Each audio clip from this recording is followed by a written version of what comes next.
네, 우리 모두가 하나님 앞에서 얼마나 사랑스러운 자녀들인지 여러분 다 아실 것입니다. 근데 아는 것과 실제 이렇게 서로를 보면서 참 사랑스럽다, 이렇게 뭐예요?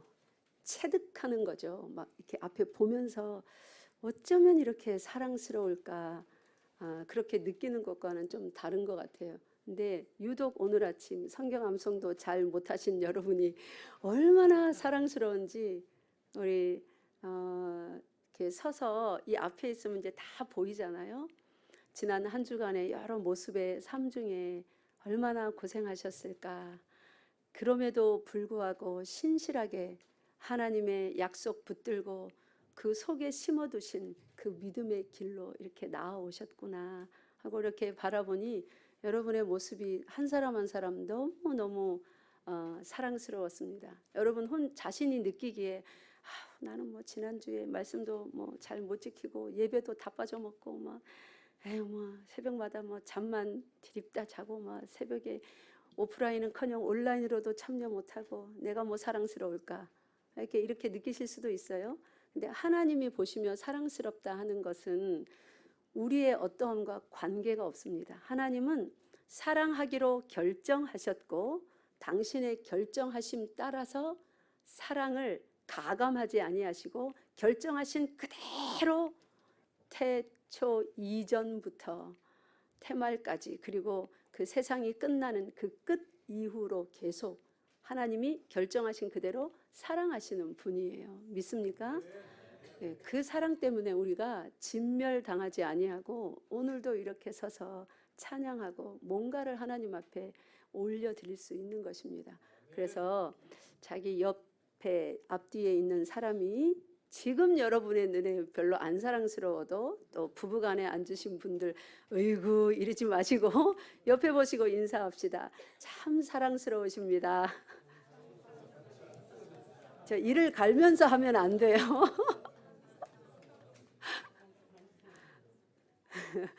네, 참 닭살이 돋아가지고 얼굴에 열이 확 오르죠. 왜 얼굴에 열이 오를까요? 이렇게 좋은 인사하면서 우리는 우리 모습을 알기 때문에 그래요. 내가 어떤 자인지, 내 옆에 앉아있는 내 뒤에 계신 분이 어떤 자인지 우리 잘 압니다. 그래서 인사하려니까 하면서도 얼굴에 열이 확 올라요. 부끄럽고 창피해서. 근데 하나님은요, 우리를 너무나 잘 아시잖아요. 그죠? 근데 하나님이 우리를 보면서 내 어여쁜 자야 참 사랑스럽구나 이렇게 말하면서 어이구 닭살도다 이러면서 막 얼굴이 화끈 달아오를까요? 예? 그러실까요? 그렇지 않습니다. 하나님은 진지하십니다. 예수 그리스도를 3번이나 부인한 베드로를 보시면서도 닭살 돋으면서 내가 너를 사랑한다 안 했습니다. 그 배신자 찾아가서 네가 나를 사랑하느냐 물으시는 예수님 닭살 돋으면서 그렇게 질문하지 않았습니다. 항상 진지하게 진짜로 그 마음의 소원대로 아뢰는 걸 듣기 원하시는 것입니다. 우리 마음의 소원은 누가 주신다고 빌립보서에 기록했습니까? 소원은 누가 주세요? 하나님께서 주세요. 그러니까 여러분 행위를 보지 말고 마음에 주신 소원대로 말하세요. 소원은 누가 이루어 가실까요? 하나님이 이루어 가십니다. 그래서 작정함도 하나님께 있고 그 작정을 이루시는 능력도 하나님께 있습니다. 그래서 능력이 많으신 하나님이 우리를 사랑스러운 존재들로 그렇게 빚으시기로 작정하셔서 우리를 한 사람씩 부르셨어요. 그래서 하나님의 눈앞에는 못난 우리 모습도 있지만 완성품도 동시에 같이 있습니다.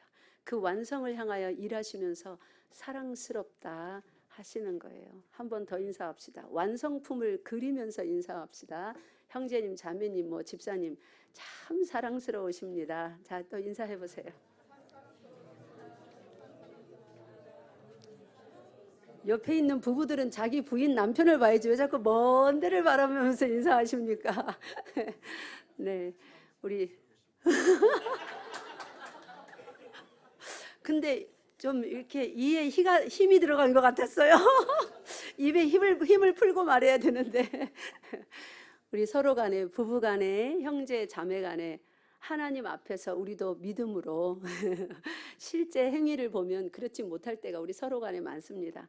믿음으로 서로 고백하며 실제 믿음대로 서로의 믿음대로 사랑스러워가는 우리 열방교회 되었으면 참 좋겠습니다. 예. 로마서 10장. 이 로마서 10장에 나타난 이 하나님의 심정, 또 그 하나님의 심정을 대변하여 쓴 것이 사도 바울, 이제 이 로마서의 저자 바울이겠죠. 바울의 심정도 똑같습니다.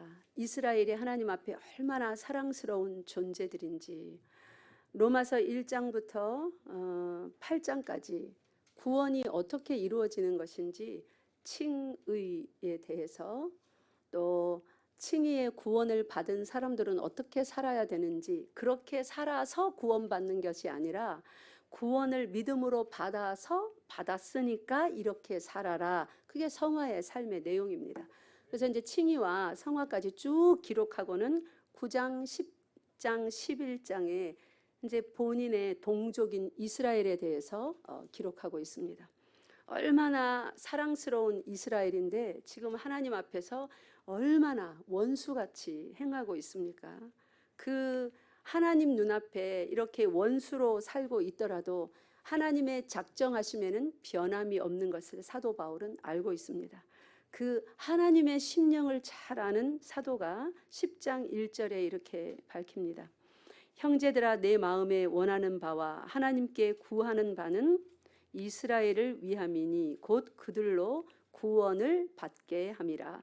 지금까지 예수 그리스도를 십자가에 못 박으소서 하며 십자가로 내주었던 그 이스라엘의 행위를 본다면, 그리고 부활하신 예수 그리스도, 그것이 500의 형제가 눈으로 보았습니다. 사실입니다.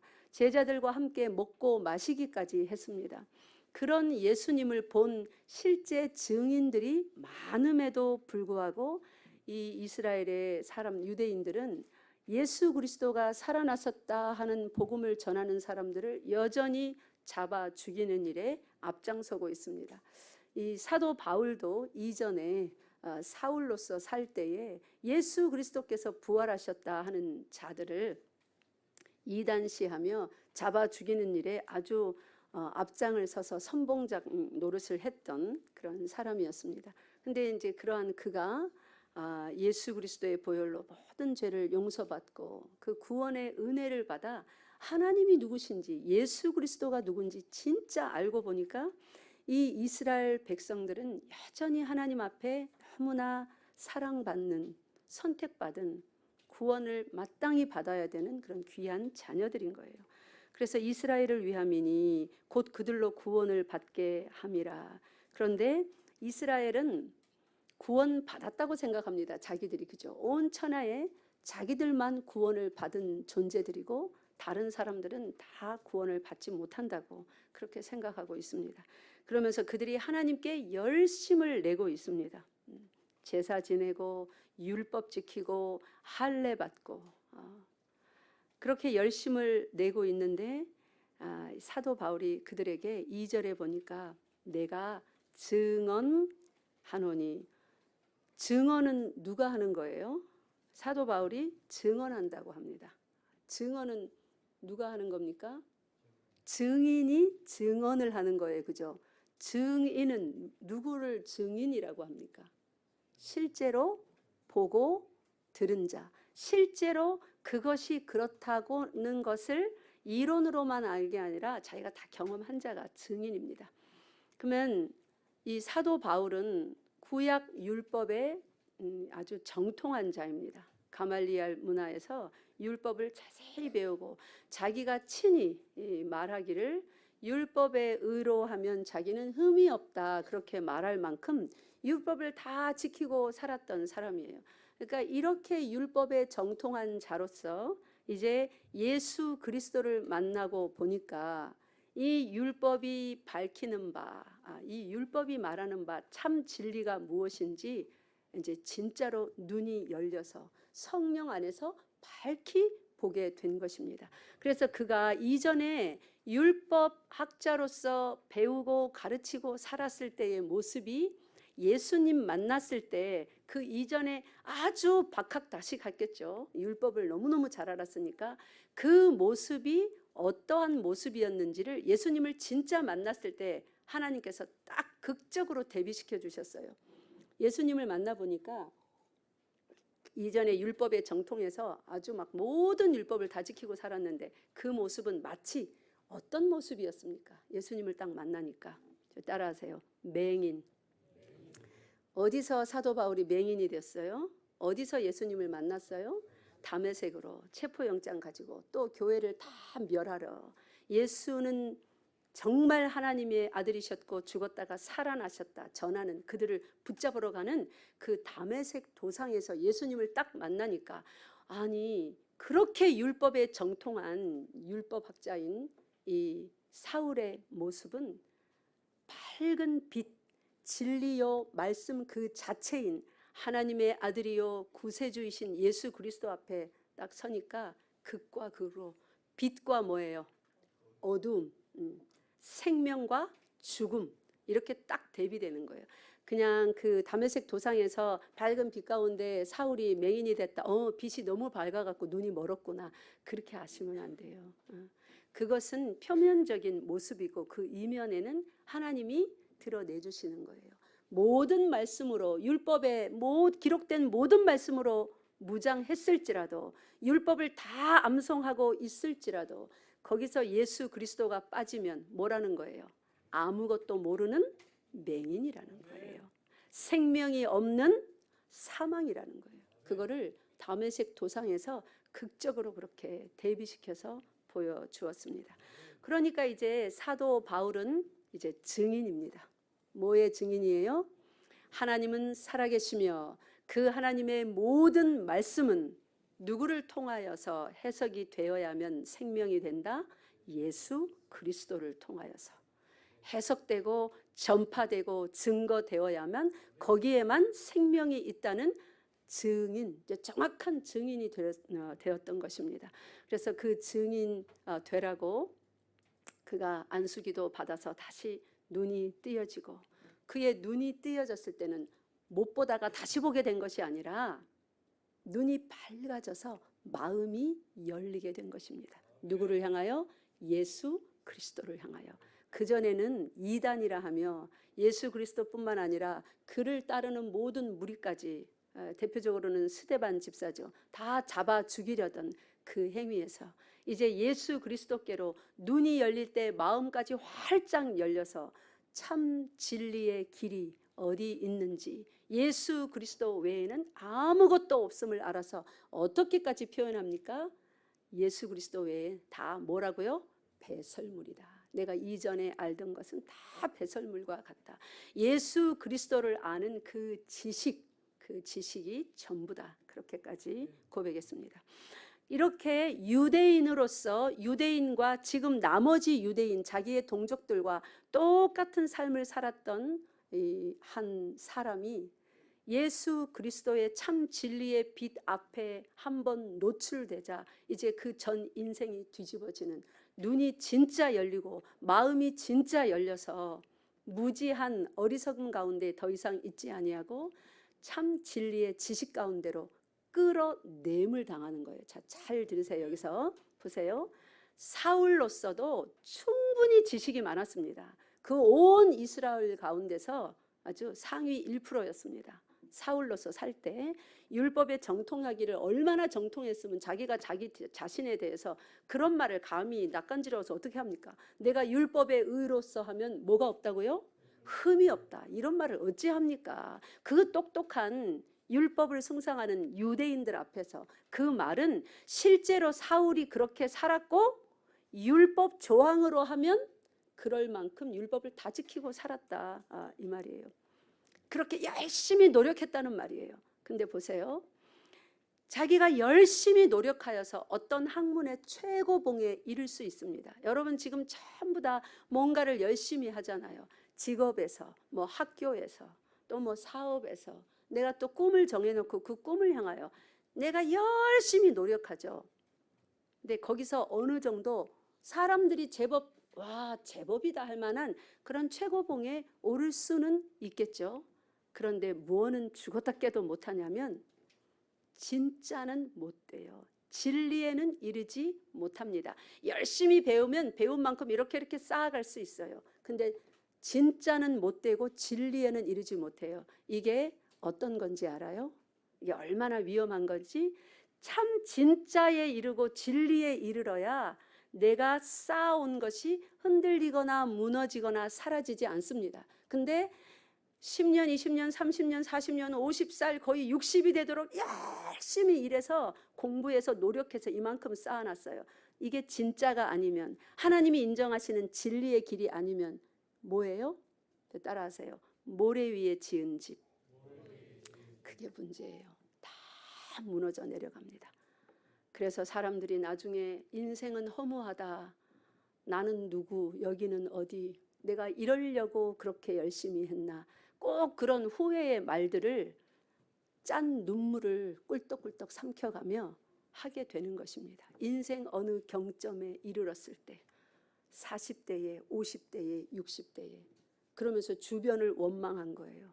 내가 너를 어떻게 키웠는데, 내가 당신에게 어떻게 했는데.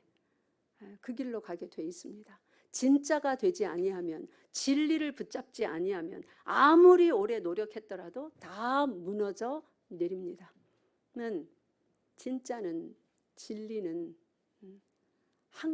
하나겠죠. 딱 하나. 진리가 여러 개일 수 없어요. 진짜가 여러 개일 수 없습니다. 그러면 그 가치가 떨어지죠. 진리는, 진짜는 딱 하나입니다. 근데 이제 사도 바울이 자기가 진짜인 줄 알았는데, 진리의 길인 줄 알았는데, 예수 그리스도를 만나고 보니 본인이 그동안 쌓아왔던 모든 학문, 그런 삶, 그런 어떤 전통, 이런 모든 것이 맹인, 사망과 전혀 다를 바 없는 아무것도 아니었던 것을 그가 경험하였습니다. 그래서 그 사도 바울이 지금 증언을 합니다. 누구에 대해서 증언합니까? 이스라엘에, 하나님에 대한 열심에 대해서. 이스라엘은 진짜 하나님께 대해서 열심히 뭔가를 섬기고 지키고 희생하고 그런 족속들이에요. 온 천하 가운데 그들이 먼저 선택함을 받아서. 그런데 그들의 그 열심이, 그들의 그 섬김이 어떤 종류였는지 증언하게 된 것입니다. 사도 바울은 그들과 똑같이 살면서 가장 열심히 했던 사람이므로 증언할 자격이 되는 거예요. 뭐라고 증언하는지 보세요. 그들이 어떻게 해요? 하나님께 열심히 있으나, 열심히 없다는 게 아니에요. 열심히 있다는 것을 사도 바울이 어떻게 할까요? 자기가 그렇게 살았거든요. 얼마나 열심히 안식일 지키고 절기 지키고 율법의 조항들 외워가면서 지켰습니다. 여기에 감고 다니고 달고 다니고. 아직도 유대인들은 제가 두 눈으로 똑바로 봤어요. 뉴욕에 살 때에, 뉴욕에, 뉴저지에 제가 살면서 사역하던 그 동네에 너무 많아요. 그런 사람들. 복장도 멋집니다. 도포자락 휘날리며 까만 옷으로 입고, 머리도 귀밑머리 여기 안 잘라요. 태어날 때 있던 꼬불꼬불해서 이렇게 달고 다닙니다. 말씀 주머니 한 요만한 까만 정육명체 상자예요. 여기다가 딱 답니다. 그리고 여기다 가죽끈으로 도포자락 밑에 술들도 다 달려 있습니다. 구약 성경에 기록한 그대로의 복장으로 어떻게 그렇게 수천 년을 메시아라는 분을 기다리면서 그렇게 살가요? 그들은 예수님을 메시아로 인정하지 않으니까 아직도 그들의 메시아를 기다리면서 그 복장을 그대로 유지하고 안식일, 토요일이 되면 각 회당에 다 그러고 모입니다. 여자들도 옷을 단정히 입고, 아이들 요 머리에 유대인 요 모자 다 쓰고. 학교 갈 때도 걔들은 저희 우리 아이들 학교 보낼 때 학교에서 보니까 유대인 아이들은 여기 머리 여기 가리는 그 모자를 딱 쓰고 다녀요. 유대인들은 평생을 그렇게 열심으로 희생하고 봉사하고 섬기고 전통을 지키며 율법에 기록된 대로 그렇게 열심히 있습니다. 사도 바울이 그렇게 살았었습니다. 그런데 거기서 자기가 열심히 노력해서 밖으로 나왔습니까? 예? 자기가 노력해서 예수님을 만나게 됐나요? 아니요. 예수님을 만난다는 건 여러분, 사람의 열심과 노력으로 소원으로 만나는 게 절대로 아닙니다. 이 부분을 명확히 해야 돼요. 여러분과 제가 예수님을 만난 거 우리의 소원이거나 아니면 구원을 받고 싶었거나 아니면 내 죄 문제 때문에 내가 괴로워하거나 어떻게 이걸 해결을 할까 했거나 아닙니다. 예수님을 만나는 것은 어떻게 만나냐면 따라하십시오. 하나님의 열심으로, 하나님의 작정하심으로. 예. 사도 바울의 열심이 아니에요. 사도 바울은 사람의 열심으로 그 받은 율법 열심히 공부하고 율법을 쫓아갔습니다. 성전에 갔습니다. 그리고 평소에 복장, 입는 거, 먹는 거, 맛있는 거가 아니고 마시는 거 율법대로 그렇게 하며 살려고 그렇게 살았습니다. 그게 사람의 열심이에요. 근데 하나님께서는 하나님을 참으로 발견하고 만나고 구원을 받는 것은 사람의 열심에 맡겨두지 않습니다. 사람의 열심에 맡겨둔다면 구원받을 사람 몇 사람이 있을까요? 한 사람도 없습니다. 그래서 사도 바울도 이 사도 바울이 똑똑해서 열심히 있어서가 아니라 하나님의 열심으로 어느 날 다메섹으로 향하는 그 길 위에서 하나님께서 만나 주셨습니다. 여러분과 저도 하나님께서 하나님의 열심으로 어떻게 해요? 만나 주셨습니다. 그래서 우리의 구원이 안전한 거예요. 좀 믿다가 또 실족해서 저 어디 딴 동네 가서 엉뚱한 짓 하고 돌아다니고 하나님 안 믿을래 해도 정말로 그가 하나님이 선택한 하나님의 자녀고 진실로 예수 그리스도를 마음 깊이 믿은 사람이라면 그대로 버려두지 않습니다. 하나님의 열심으로 반드시 구원에 내시고야 마시는 것입니다. 믿습니까? 예, 이것이 하나님의 열심이에요. 그래서 구원은 안전한 겁니다. 하나님의 열심에 맡겨진 거기에 붙여진 그런 구원이기 때문에. 그래서 우리의 열심이나 여러분 자신을 보면서 내가 이래 갖고 구원 받겠나 이래 생각하지 마시고 내가 진실로 내 마음으로 내가 열심히는 못해도 하나님의 살아계심을 믿는 자인가 그것만 점검하시면 돼요. 여기 계신 분들 다 하나님의 살아계심을 믿는 자입니다. 근데 행위가 그 믿음을 따르지 못해서 탈이죠. 근데 우리에게 찾으시는 행위는 딱 하나 있어요. 예수 그리스도를 구주로 영접하고 믿는가, 마음으로 믿고 입으로 시인했는가. 그게 우리의 옳은 행실입니다. 믿습니까? 예. 그래서 사도 바울이 이전에 사울로서 평생을 하나님의 원수같이 살았지만 하나님께서 강권적으로 찾아오셨을 때 그가 예수 그리스도를 영접하게 되었습니다. 그러고 나서 눈과 마음이 활짝 열려서 보니까 이제 이스라엘이 뭐가 잘못됐고 그들이 뭘 고쳐야 되는지를 알게 된 거예요. 그래서 그들이 하나님께 열심히 있으나 하나님께 대해서 열심히 있으나 그 다음 어떤 지식이요? 올바른 지식을 따른 것이 아니니라. 올바른 지식 지난 시간에 좀 말씀을 전하다가 마쳤습니다. 올바른 지식, 이제 오늘은 조금 더 나가 봅시다. 올바른 지식이라는 게 도대체 무엇일까요? 올바른 지식.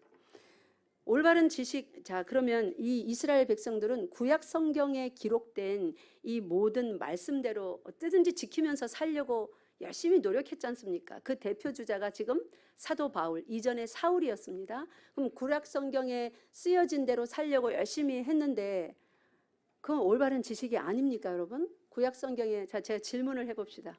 여러분 다 답할 수 있을 것 같아요. 마음으로 답해 보세요. 구약 성경의 창세기부터 어디까지가 구약이에요? 네, 말라기까지가. 창세기부터 말라기까지 몇 권입니까? 누가 36권이래요 지금. 올바른 지식이 아닙니다. 30 몇 권이에요? 39권이죠. 39, 27. 그래서 신약은 27권 이렇게 외우면 돼요. 구약 성경은 39권인데 39권의 창세기 1장 1절부터 시작해서 말라기까지 깨알 같은 글씨로 뭔가 잔뜩 쓰여 있어요. 자, 이거 올바른 지식의 말씀이에요? 아니에요? 그렇죠. 이스라엘 백성이 그 구약 말씀 붙들고 지금까지 살아왔잖아요. 그죠? 근데 사도 바울이 지금 뭘 합니까? 로마서 10장 여기 2절에서 그들이 하나님께 열심이 있으나 하나님께 열심을 낼 때 어떤 말씀에 의해서 열심을 낸 겁니까? 구약에 기록된 말씀에 의해서 열심을 냈지 않습니까? 근데 여러분들 지금 금방 말했어요. 구약에 기록된 모든 말씀은 올바른 지식이에요? 엉터리 지식이에요? 올바른 지식이에요. 그럼 이거 어떻게 이해해야 돼요? 로마서 10장 2절. 내가 증언한다. 이제 사도 바울은 그 이스라엘 나머지 모든 백성들이 살던 그 자리에서 강권적으로 하나님이 만나 주셔서 거기서 어떻게 했어요? 끌어내셨어요. 그래서 뭐가 됐습니까? 에클레시아가 된 거예요. 여기에서 밖으로 끌어냄을, 에클은 밖으로예요. 밖으로 끌어냄을 받았어요. 그래서 에클레시아, 그게 무슨 단어죠? 교회죠. 교회가 된 거예요. 여기 이스라엘 백성의 같은 범주 안에서 구약에 기록된 모든 말씀, 그 율법의 의로 하면 나는 흠이 없다. 그럴 만큼 하나님께 열심히 있었습니다, 사도 바울이. 근데 여기서 강권적으로 예수님에 의해서 끌어냄을 당해서 네가 왜 나를 핍박하느냐 하며 다가오신 예수님에 의해서 이 어두움에서 끌어냄을 당해서 이제 눈이 뜨여졌고 마음이 열려서 예수님을 만났어요. 그래놓고 이제 이스라엘 백성을 보면서 너희들이 하나님께 열심히 있으나 나도 그 전에 그렇게 열심을 냈다. 열심히 똑같이 있는데 열심히 있으나 어쨌다고요? 올바른 지식을 따른 게 아니다. 그럼 이들은 지금 구약 성경 말고 뭐 자기들이 다른 경전 하나 만들어 가지고 저 다른 이단들 같이 성경도 하고 또 다른 거 해갖고 하나요? 그거 아니에요. 근데 왜 올바른 지식을 따른 것이 아니라고 합니까? 오늘은 이 문제를 한번 생각해 봅시다. 왜 그런 거예요? 왜요? 올바른 지식을 따른 게 아니래요. 그러면 사도 바울도 힌트를 드릴게요. 사도 바울도 이전에 그 가말리엘 문화에서 배우면서 율법을 다 지키면서 살았습니다. 그죠? 율법에 의로서 하면 나는 흠이 없다. 이렇게 막 자랑스럽게 말할 만큼 그렇게 살았어요. 그런데 그때 올바른 지식을 따른 것이 아닌 하나님께 대한 열심이었습니다. 하나님이 받으실 수 없는 열심. 자, 그러면 사도 바울에게서 지금은 있고 그때 없었던 게 있어요. 뭐예요? 네, 예수 그리스도. 올바른 지식이 되려면 모든 구약 성경의 말씀이 기록된 말씀이 올바른 지식이 되려면 누구를 통해서 봐야 돼요? 예수 그리스도를 통해서.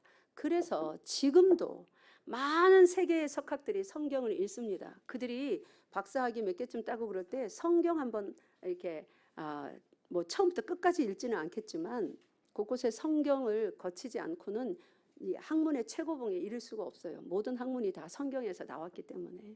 근데 그들이 쫙 읽고는 뭐 무슨 책을 써서 서점에다가 막 베스트셀러 자리에 올립니까? 그래서 예수는 없다. 예수님은 하나님의 아들이 아니다. 이거 다 읽고 그렇게 쓰는 거예요. 누구를 통해서 보지 않으니까 성경이 말하는 참 진리가 안 보입니까? 예수를 통해서 안 보입니까? 예수님이 그거를 말씀하셨어요. 여러분 요한복음 펴보세요.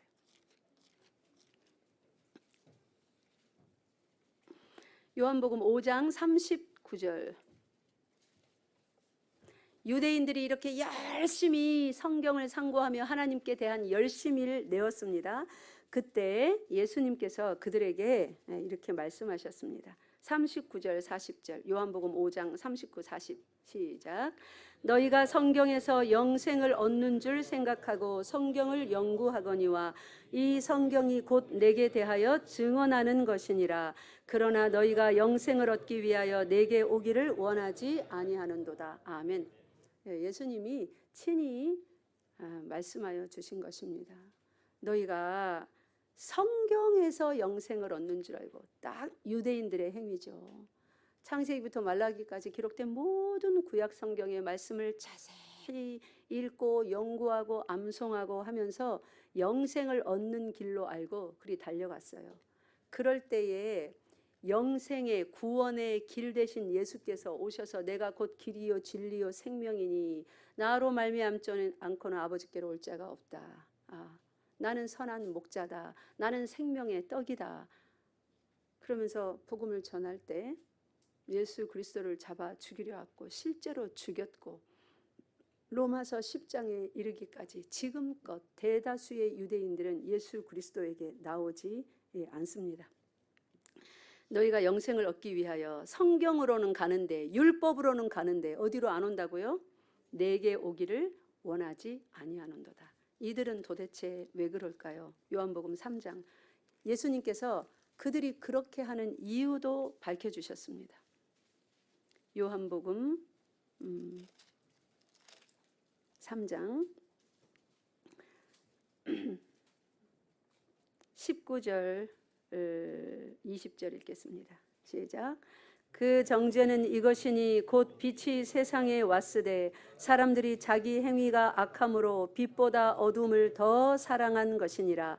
악을 행하는 자마다 빛을 미워하여 빛으로 오지 아니하나니 이는 그 행위가 드러날까 함이요. 아멘. 사람들은 어떤 행위를 하고 말을 하면 그 겉에 들려지는 말과 행동만 봅니다. 근데 예수 그리스도께서는 어디를 봐요? 왜 그렇게 말하는지, 왜 그렇게 행동하는지 저 마음 밑바닥에 동기부터 다 아십니다. 그러니까 그들의 행위가 그러한데 왜 그렇게 하냐면 그들이 어두움이라서 이 빛에 가까이 오면 그들의 악한 행위가 드러날까 봐 이걸 가리우느라고 빛으로부터 멀리 서서 이게 옳래 저게 옳래 틀렸네 맞네 그렇게 말만 하는 말장이들인 것을 드러내십니다. 다시 로마서 10장으로 오겠습니다. 그래서 그렇게 그들이 하나님께 열심히 있으나 올바른 지식을 따른 것이 아니니라 이렇게 말씀하신 후에 이 올바른 지식이라는 것은 그러면 예수 그리스도를 통하여서 구약 성경 전체가 조명이 돼야 올바른 지식을 따르는 것인데 올바른 지식을 다른 말로 또 우리가 조금 더 익숙한 말로 바로 그 뒷절에 딱 표현을 해놨어요. 3절 읽겠습니다. 시작. 하나님의 의를 모르고 자기 의를 세우려고 힘써 하나님의 의에 복종하지 아니하였느니라. 아멘. 이제 3절을 잘 이해하면 성경 전체를 제대로 이해하고 읽을 수 있는 그러한 관점이 여러분 눈에 딱 장착이 될 거예요. 3절을 이해 못하면 성경을 읽으면 읽을수록 지식은 풍성하여지고 변론도 풍성하여지고 그러다가 궤변을 늘어놓게 됩니다. 3절을 굉장히 잘 이해한다면 성경을 읽고 지식이 풍성하여질수록 우리의 눈과 마음이 삶이 추구하는 바가 딱 하나의 지점에 이르게 되는데 예수 그리스도. 그래서 그 앞에 서게 돼요. 그러면 자랑이 다 없어집니다. 모든 주장이 전부 다 내려놓아집니다. 이렇게 이 로마서 10장 3절을 어떻게 잘 이해하는가에 따라서 사람의 인생 자체가 관점이 전부 다 바뀔 수 있어요. 그럼 여기 보세요. 2절과 긴밀하게 연결되어 있는 구절입니다. 이스라엘이 지금 이 편지를 쓴 사도 바울이 이전에 자기가 지금 말하고 있는 그 이스라엘로서 살았었고 하나님의 은혜로 거기서 강권적으로 밖으로 건져냄을 받은 증인으로서 증언하고 있다는 거를 잊지 말고 머릿속에다 자꾸 생각하면서 이 구절을 읽어야 됩니다, 여러분. 그래야 잘 이해가 가요. 로마서가 그래서 참 어려워요. 한 절 지나가는데 우리 이전에는 제가 막 한 구절 이해하고 지나가는데 한 3개월씩 설교한 적도 있고 그랬었습니다. 그죠? 그래서 우리 모두가 충분히 이해할 수 있도록 그만큼 로마서가 어려워요.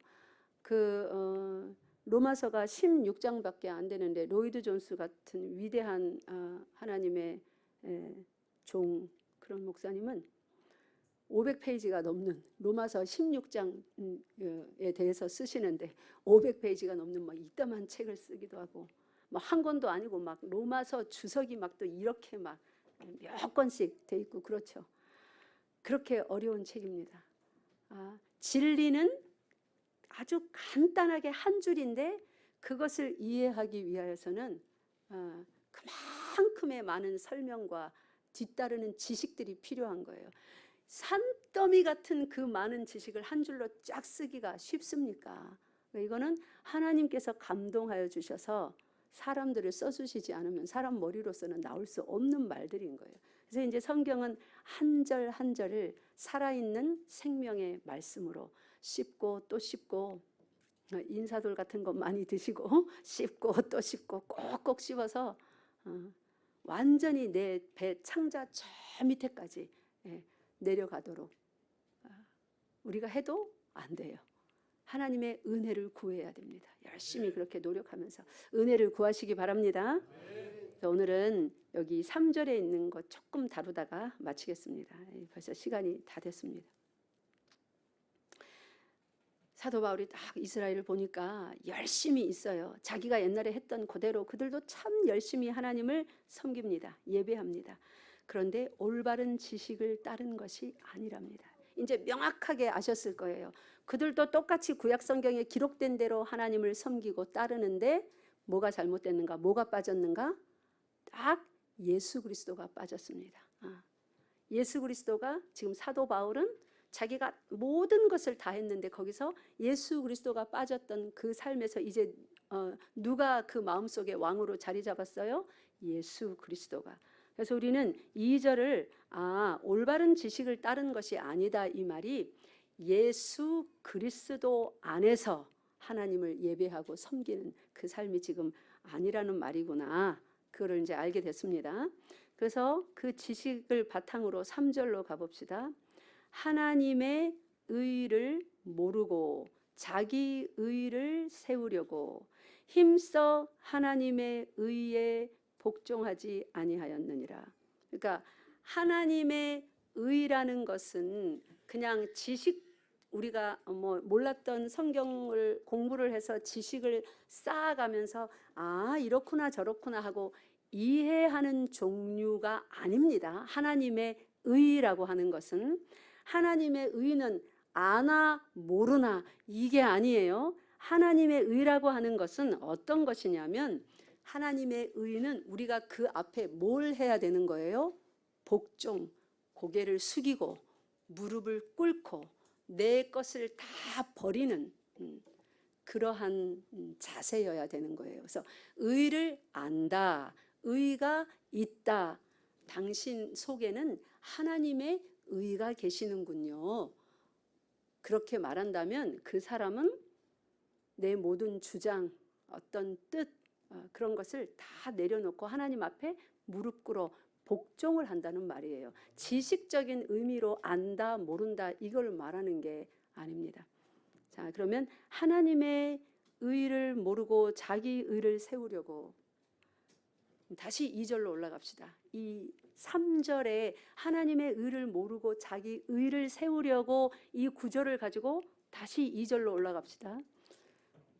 오늘은 제가 꼭 신학 강의하듯이, 학생들에게 강의하듯이 여러분에게 조금 말씀을 할 수밖에 없는, 반드시 이해하고 넘어가야 되는 구절을 전하기 때문에 좀 강의실 분위기지만 조금 어려워도 조금만 참고 와보세요. 그러면 다음 시간, 다음 시간쯤 가면 이걸 읽으면 마음이 그냥 시원하실 거예요. 그래서 어려워도 잘 들으실 수 있죠? 예, 배우셔야 됩니다. 이 부분을. 예. 자, 하나님의 의를 모르고 자기 의를 세우려고 2절로 올라가서 그들이 하나님께 뭘 내는 거예요? 열심을 내는 거예요. 열심을 내는 거예요. 자, 이게 어떤 모습인가? 하나님의 의도 모르고, 그러니까 자기가 적극적으로 내 의를 세우려고 그렇게 출발은 한 게 아니에요. 이스라엘 백성들이 에이, 하나님 이거 뭐고, 에이, 모르겠다. 내가 이거 하나 더 지키고 2개 지키고 저 사람보다 더 많이 지켜서 내가 최고봉에 올라야지. 표면적으로까지 막 그렇게 말하면서 그렇게 하지 않았습니다. 어쨌든지 출발은 누구를 향해서 섬기려고 지금 시작한 열심이에요. 하나님을 높이고 하나님을 섬기려고 한 거예요. 출발은 그렇게 한 겁니다. 근데 그게 중요한 게 아니라는 거예요. 하나님에 대한 지식을 가지려면 참 지식을 가져야 된다는 거예요. 하나님의 의를 알고 그 의에 복종해야 된다는 거예요. 이게 내가 의도했건 의도 안 했건 그게 중요한 게 아니랍니다. 근데 이스라엘 백성들은 하나님의 의를 지금 모르고 자기 의를 세우려고, 그게 하나님의 의인 줄 알고 열심히 했는데 올바른 지식, 즉 예수 그리스도 안에서 행하는 것이 아니므로 하나님의 의를 드러내는 것이 아니라, 거기에 복종하는 것이 아니라 결과적으로는 다 뭐를 드러내는 게 된 거예요? 자기 의를 드러내는 게 됐다 그럽니다. 유대인들이 주장하는 우리가 왜 죄인이냐, 예수 그리스도께서 말씀하실 때 어느 날 그 앞에서 우리가 왜 영생이 없고 우리가 왜 죄인이고 우리한테 왜 그렇게 말하냐 하면서 자꾸 자기들의 의로움을 주장할 때 꼭 드러내는 게, 끌고 나오는 게 있었습니다. 누구의 자손? 우리는 아브라함의 자손이다. 자기들은 율법을 받았다, 할례 받았다. 이런 게 자신들의 의로움을 드러내는 근거였어요. 우리는 이스라엘이다. 우리는 성전이 있다. 우리는 할례를 받았다. 우리는 율법을 받았다. 결정적으로 누구의 자손? 우리는 아브라함의 자손이다. 그러면서 이들은 자기들은 당연히 구원을 받은 의로운 백성들로 그렇게 생각합니다. 그러면서 율법을 붙들고 할례의 자국을 붙들고 물고 늘어지면서 그렇게 주장합니다. 자, 이런 것을 뭐라고 하냐면 예수 그리스도가 빠진 어떤 조직, 전통, 율법, 그것이 성경 말씀일지라도 예수 그리스도가 빠지면 뭐가 되는지 알아요? 따라해 보세요. 사상. 그들의 사상이 됩니다. 이데올로기가 됩니다. 예수 그리스도가, 성경 말씀도 예수 그리스도가 빠져버리면 하나의 사상이 돼요. 그래서 그들이 지켜서 세워줘야만 그 탑이 무너지지 않고 이렇게 잘 서 있을 수 있는, 사람이 세워줘야만 서 있을 수 있는, 좀 어려운 얘기긴 합니다만 다시요. 아무리 좋은 말, 어떤 심지어 성경 말씀이라도 예수 그리스도가 빠져버리면 하나의 이데올로기밖에 되지 않습니다. 그걸 종교라고 합니다. 공산주의도 저 북한에 지금 뭐가 돼 있어요? 종교가 돼 있습니다. 그죠? 그들의 사상에서 이제 조금 더 나아가면 신을 섬기는 예로서 그 사상을 신봉하게 만들면 이제 그게 종교가 되는 거죠. 그러면 사상화되어 버린 이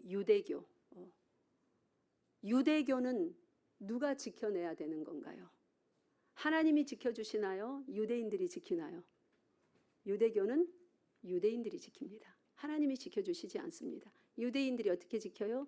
율법 지키고 할례 받고 성전 짓고 제사 지내고 절기 지키고, 그런 것으로 지켜가야 되는 사상이에요. 그런데 이 성경 말씀이 예수 그리스도 안에서 녹아지면 뭐가 되는 줄 아십니까?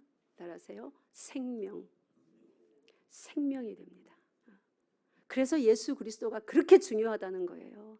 아무리 선하고 아무리 고매한 별하별 교양 있는 지식을 다 갖다 줘도 거기에 예수 그리스도가 빠지면 생명 없는 사상, 더 나아가 종교, 그래서 생명을 죽이는 일을 하죠. 그 최고봉에 있는 그 사람의 말에 복종 안 하면 죽여버리는, 생명을 낳는 게 아니라 생명을 죽이는, 거기까지 나아갑니다. 그래서 유대인들이 붙들고 있는 그 말씀은 그들이 지켜주지 아니하면 안 되는 우상화되어 버린. 그러나 진리는 뭐예요? 진리는 우리가 지켜주지 않으면 진리가 흐리멍텅해집니까? 아니요. 천지가 다 없어질지라도 진리는 뭐요? 영원히 빛납니다. 진리는 그 자리에 영원히 살아 있습니다. 그것이 진리입니다. 믿습니까? 따라하세요. 진리를 알지니 진리가 너희를 자유케 하리라. 유대인들이 알았던 구약 율법, 이미 그들의 사상화되어서 그 율법만 따라가고 예수 그리스도가 없으니까 율법을 다 알았는데 거기서 영생을 얻는 줄 알고 율법을 계속 배우는데 예수님이 뭐라고 그럽니까? 거기에는 영생이 없다고 합니다. 영생은 누구에게 있어요? 말씀이신 예수 안에. 그래서 첫사람 아담으로 말미암아 다 죄가 들어오고 사망이 들어왔는데 오늘 배운 말씀처럼 한 사람으로 말미암아 사망이 들어왔는데 둘째 아담, 마지막 아담인 예수 그리스도는 영어 성경에 보면 life giving being이라고 되어 있어요. being은 존재입니다. 그런데 어떤 존재예요? life giving, 생명을 주는 존재.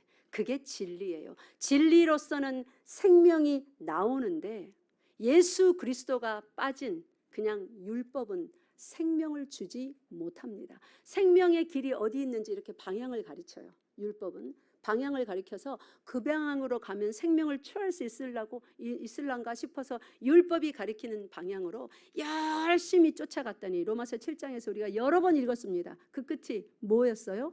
사망에 이르렀습니다. 그러나 율법은 선하고 의롭다고 하였습니다. 율법은 선하고 의롭지만 그 율법이 예수 그리스도 안에서 적용되지 아니하면 율법 자체로 생명을 줄 수 없기 때문에 율법은 갈라디아서 19장에 의하면 이미 범법한 자들에게 굴레로 씌워넣기 위하여서 범법자들, 우리 같은 사람들, 이미 죄 지은 사람들에게 굴레를 뭐 때문에 씌워요? 힘들게 하려고 씌운 게 아니에요. 굴레를 씌워서 예수 그리스도가 올 때에 예수 그리스도 안에서 함께 죽고 함께 살게 하기 위하여서. 그러니 이 예수 그리스도가 빠진 이 열심, 성경 열심히 공부하여서 이렇게 하면 되구나 저렇게 하면 되구나 하나하나 지켜나가는 것, 사람의 열심으로 지켜나가는 것. 쌓아보세요. 어떻게 되는가? 끝에 가서 와르르르 무너집니다. 집이 무너지지 않는 반석은 누구밖에 없습니까? 예수 그리스도밖에 없는 줄 확실히 믿으시기 바랍니다. 그래서 예수님께서 성부, 성자, 성령 삼위일체 하나님께서 창조 이전에 이미 여러분과 저를 먼저 보시고 먼저 사랑하시고 예정하셨어요. 로마서 8장에 하면 그 아들의 형상을 본받게 하기 위하여 그 아들로 많은 무리 가운데 맏아들이 되게 하기 위하여서 하나님이 작정하시고 하나님의 능력으로 한 사람 한 사람 사도 바울을 이 어두운 가운데서 끌어내셨듯이 우리도 끌어내시는 것을 우리가 구원을 받았다 이렇게 말하는 겁니다. 믿습니까? 예. 구원은 받는 거예요. 그래서 여러분의 행위가 지금껏 뭐 어떠했든지 간에 이래갖고 구원 받겠나? 아이고 나는 원래 성격이 이런 것 같은데 내가 앞으로도 나를 보니까 소망이 없어. 그냥 땅에 사는 동안이나 열심히 그러면 즐겁게 살다가 뭐 지옥은 나중에 갈 거니까 그건 나중에 생각해보지. 그러지 마세요. 하나님은 여러분을 절대로 버리지 않습니다. 절대로 버리지 않습니다. 반드시 구원해 내시는 줄로 믿으시기 바랍니다. 다음 시간에 3절 이제 하나님의 의에 대해서는 다음 시간에 더 자세히 배워나가도록 하겠습니다. 우리 한 구절만 읽고 마치겠습니다. 저기 예레미야서 10장 펴보세요.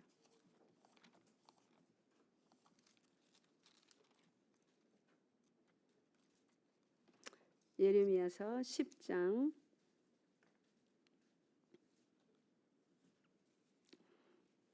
5절, 1절부터 5절 읽어야 되는데 시간상 5절만 읽겠습니다. 여기 우상에 대해서 말해놓은 장입니다.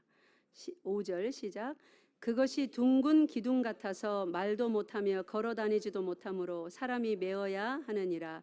그것이 그들에게 화를 주거나 복을 주지 못하나니 너희는 두려워하지 말라 하셨느니라. 아멘. 우상 앞에 가서 절하면서 자기가 만들어 놓고 자기가 못으로 고정시켜 놓고 거기서 절하면서 떠는 거예요. 복 안 줄까 봐, 벌 줄까 봐. 둥근 기둥 같고 말뚝 같고 아무 말도 못하고 걸어다니지도 못하고 이스라엘 백성들이 율법을 우상 섬기듯이 이렇게 섬겼습니다. 성전 앞에 가서 율법 두루마리가 들어있는 돌판이 들어있는 그 법궤가 있는 지성소를 향하여 절하며 두려워하며 떨며. 율법 자체가 우리에게 복을 주지 못합니다. 힘이 없어요. 율법이 나빠서가 아닙니다. 우리에게 능력이 없어서. 율법을 전부 지켜야 그게 우리에게 복이 됩니다. 그죠? 누가 그 율법을 전부 지킵니까? 완전하게 지킵니까? 복 있는 사람은 악인의 꾀를 쫓지 않고 죄인의 길에 서지 않고 오만한 자리에 앉지도 않고 하나님의 말씀 그 율법을 주야로 묵상. 묵상 이게 묵상이 아니에요. 묵상은 입으로 읊조리며 온 몸으로 전부 다 지켜내는 걸 묵상한다고 합니다. 그걸 누가 하냐고요? 하시는 분이 딱 한 분 있었습니다. 누구예요? 예수 그리스도. 그래서 구약에 기록된 모든 율법의 말씀은 예수 안에서 전부 지켜졌기에 복이 되는 것입니다. 그 복은 예수라는 그 수도꼭지를 틀어야만 나오는 거예요. 어느 사람에게서도 나오지 않습니다. 우리에게 복을 주시는 예수 잘 믿으시는 여러분 되시기 바랍니다. 율법에 짓눌리지 마시고 율법이 정죄하는 바 그 죄에 대해서 회개하시고 예수 이름으로 복을 주시는 예수 앞에 무릎 꿇어 그에게 복종하는 삶 한 주간 잘 사시고 복받고 즐거운 일주간 보내시기 바랍니다. 기도하겠습니다. 하나님 아버지 감사합니다.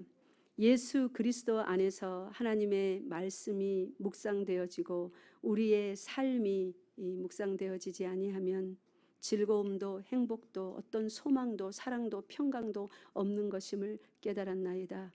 하나님 앞에 열심은 가지고 있었으나 올바른 지식 예수 그리스도가 빠진 유대인들의 행위 하나님 참으로 불쌍합니다. 오늘날도 예수 그리스도를 빼놓은 채 다른 다양한 길로 구원을 받겠다고 다름질하는 많은 사람들이 있습니다.